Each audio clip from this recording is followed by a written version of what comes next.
जलालपुर पीरवाला रात गए डाकुओं ने शहरियों से असलहे के जोर पर मोटरसाइकिल नकदी छीनकर फायरिंग करके 2 नौजवानों को जख्मी कर दिया। पुलिस थाना सिटी अपनी हदूद न होने का कहकर शहरियों की कार्रवाई से इनकार कर दिया, जबकि शहरी पुलिस थाना सिटी के खिलाफ सरापा एहतजाज। वो एक बंदा उन्हें बंदे को साढ़े झरे बंदे आन दो को फायर लत्ते वाले मार दिते ओ उथा ही ढाए गए।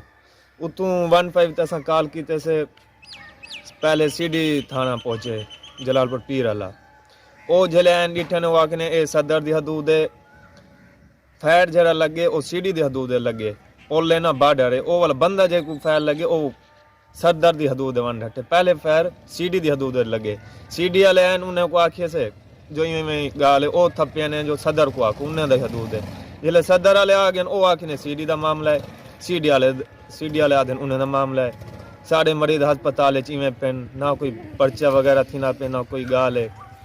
बड़ा मेहरबानी करते सारे नाल ताउन की तमन्ना जी पंजाब से गुजारिश है सारे नाल। जलालपुर पीरवाला नवाही इलाके बीटवाही के रहायशी आरिफ और नदीम को घर जाते हुए डाकुओं ने रोक लिया। मोटरसाइकिल और नकदी छीनने के बाद दोनों नौजवानों को फायरिंग करके जख्मी कर दिया।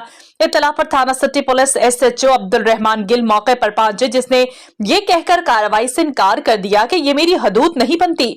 शहरियों ने अपनी मदद आप के तहत जख्मियों को तहसील हेडक्वार्टर अस्पताल पहुंचाया, जहां पर सिटी पुलिस ने इन्हें फर्स्ट एड के बाद फौरन घर भेज दिया।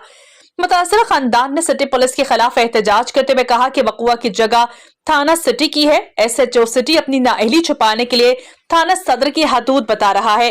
कई घंटे गुजरने के बावजूद ताहाल पुलिस ने कोई कार्रवाई नहीं की, न ही डकैती का मुकदमा दर्ज किया गया। मुतासरीन ने CPO मुल्तान और IG पंजाब से सिटी पुलिस के खिलाफ नोटिस लेने का मुतालबा किया है।